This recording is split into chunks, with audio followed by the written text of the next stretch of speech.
Hello there, guys and girls. Mr. Marek in our second video on electrostatics, which we are going to entitle Electric Fields. This is kind of another way to approach thinking about electric forces, and as it turns out, it makes things a little bit simpler and gives us some tools to help us understand. The reason why we define this term is that the electric force is technically a field force. And the definition of a field force is that can be exerted over a distance. Most of the forces that we deal with, like friction or a normal force or tension, are contact forces, meaning that you actually have to have physical contact between the two objects in order for there to be a force between them.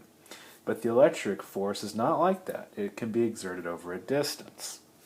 There's two other field forces you may be familiar with. The first being gravity. The earth pulls you over great distances. And then the magnetic force. You can feel the force between two magnets even though they're not touching each other. So the idea here is that charges can exert forces on each other by creating electric fields around themselves. That's kind of the idea behind our lesson today. So what charges do is they create a disturbance, for lack of a better word, in the space around them, which can then cause forces on other charges. And so really I don't have a better word than disturbance other than to give it the name electric field. So charges affect the space around them somehow through some mechanism that allows that disturbance to create an electric field. That's what causes a force in other things, other charges. The size of the electric field depends on three factors. The first, obviously, being the size of the charge that's creating the field. And remember, we use the symbol Q for charge. We're talking about just one charge creating an electric field. We'll typically use a capital Q. It depends on the distance from the charge squared, so R squared. And then the third thing it depends on is the fundamental nature of space itself. Really don't have any other way to kind of describe that other than it's how space acts, it's how it's behaved, how well space allows this disturbance to be passed through it. The way that we're going to quantify that is by a constant, so just something that we measure, and that constant is given the symbol epsilon, Greek letter epsilon, subscript 0, or you'd say epsilon naught. So epsilon naught is called the vacuum permittivity, basically how well empty space is affected by a charge. So this number, or this constant, has a particular number value that basically determines how the electric field falls off over a distance. So the value of epsilon naught is 8.85 times 10 to the negative 12th, so a pretty small number, coulomb squared per Newton per meter squared. Now the way that the electric field is actually affected by this constant, it's actually proportional to 1 over 4 pi epsilon naught. And because this 1 over 4 pi epsilon naught is really what the electric field depends on, we kind of just condense it all down into one special value, which we give the number, or the symbol K. And so this number K is the same number we saw last time in our video on electric forces. We just kind of need to understand a little bit where it comes from. Why this value is a fundamental constant of nature. This value is just a shortened version of how it applies to electric fields. We'll see epsilon naught show up again later on in a different context, but for right now, the important number when we need to find an electric field is the value K.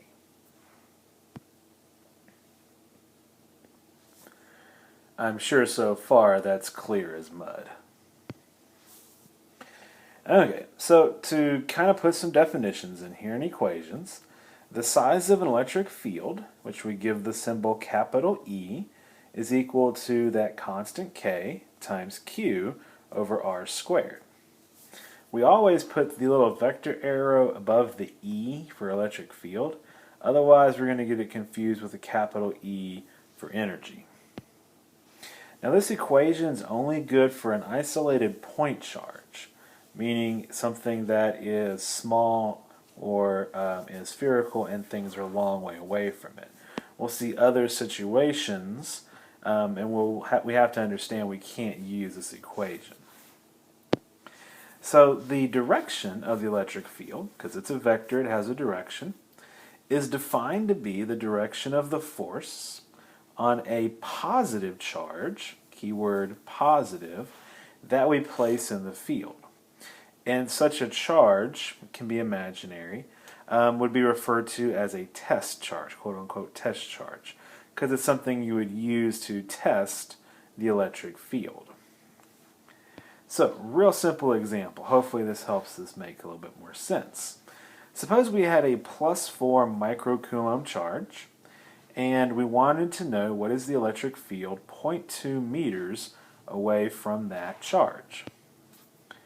So, using that equation, okay, Q over R squared relationship, plug in our numbers, do some evaluating. So on top, we'd multiply those two numbers together. We get 36,000. The coulomb in the 4 times 10 to the negative 6 would cancel out with one of the coulombs in the coulomb squared part. So my unit on top is Newton times meter squared per coulomb. And then on bottom, squaring a meter gives you a meter squared.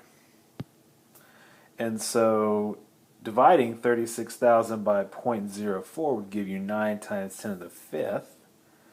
And then the meter squared would cancel out, leaving you with the unit of Newton per coulomb. So that's the basic unit for the electric field, Newton per coulomb. So to figure out the direction, imagine you put a positive charge on that X. Ask yourself, which direction would it be pushed? Well, positive charges repel each other, so a positive charge placed on that X will be repelled by that 4 microcoulomb charge, and so the direction of the electric field would be to the right. And so my complete answer there is 9 times 10 to the 5th newtons per coulomb to the right. If I asked you what is the electric field at the same distance above that charge, you would tell me it'd be that same value and it would be directed upwards.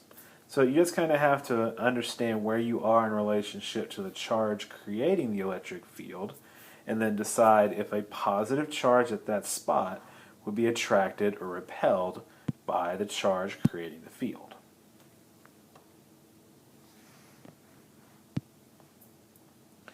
So the way that we can represent an electric field in general is by drawing a sort of vector diagram. So remember that the electric field is a vector, and so it can be represented by arrows, just like all vectors. And so a field, which would occupy 2 or more correctly 3 dimensions, should be represented by many vectors. So let's draw a simple example, an isolated positive charge. If we imagined a positive charge just to the right of that big positive charge, it would be pushed to the right. If we imagined a charge below it, it would be pushed downwards. Positive charge just to the left, it would be pushed to the left. And if we imagine a positive charge on top, it would be pushed upwards. Now at equal distances from that charge, regardless of direction, the magnitude of the field would all be the same. So that's why I drew those 4 arrows relatively the same size. We, just for correctness, should fill in the ones in between a little bit, kind of make it take up, about the space around it. Now if we move a little bit away to the right, we're still going to be pushed to the right, but the arrow is going to be smaller. Remember, as the distance increases, the electric field decreases. So my next set of arrows will look something like that. point in the same direction, but smaller. If you drew more arrows further out, they would be smaller still. Now you could fill in more of the space between those arrows. That would just give you a more complete picture, but it also might be a more complicated picture to visualize and understand. So when we map an electric field like that, we want to show generally what's happening, but we also want it to be readable. So don't go nuts drawing vectors like in every single direction imaginable.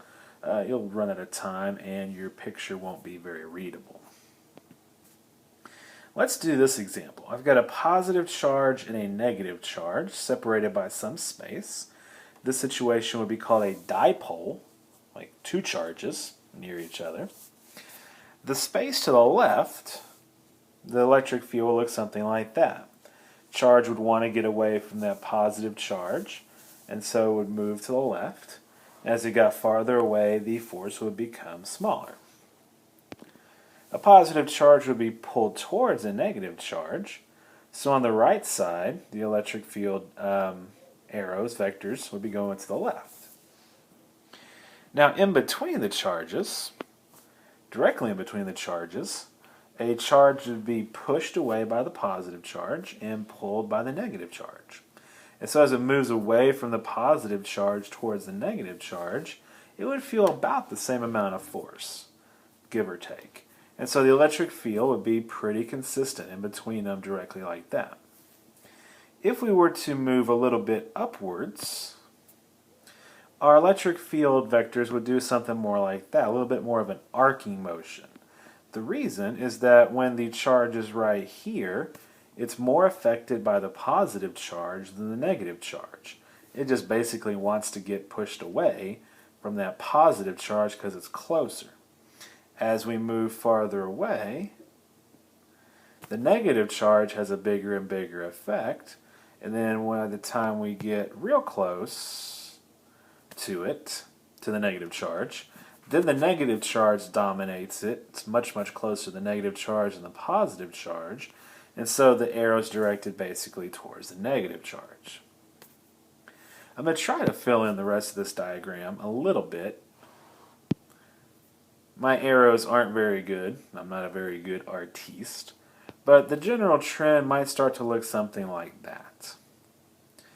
In general, if you were to be asked to draw an electric field diagram like this for something more complicated than just a few charges, basically we would just look for the important features of it.